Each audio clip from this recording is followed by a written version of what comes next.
ভালোবাসাটা আমি দেখি এই, যেটা একটা এমনই একটা মধুর সম্পর্ক, যেটা কি বলবো,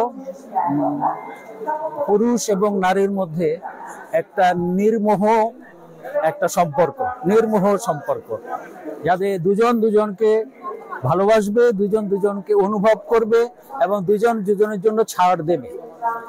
এই এতেই হয় আসলে সত্যিকার মানে ভালোবাসা সার্থক হয় আসলে। আপনার জীবনে প্রধান ভালোবাসার ব্যক্তিটি আসলে কে? এই যে আমার স্ত্রী এখানে আছে, উনি আমার অনুপ্রেরণা, এবং আমরা তো কাটাচ্ছি দীর্ঘ কত বছর, 27 বছর হয়ে গেল আমরা একসঙ্গে আছি, ভালোই আছি আমরা।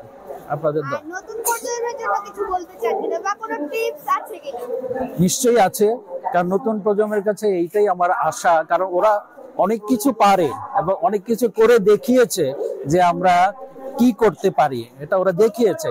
সুতরাং ওদের কাছে আমার প্রত্যাশা আরো অনেক বেশি। কি সেটা হলো যে পরস্পরের প্রতি ভালোবাসা এবং শ্রদ্ধা বোধটা রাখতে হবে, এবং অপেক্ষা করব, আমরা অপেক্ষাও করব, তাড়াহুড়া করব না কোনো জিনিসে।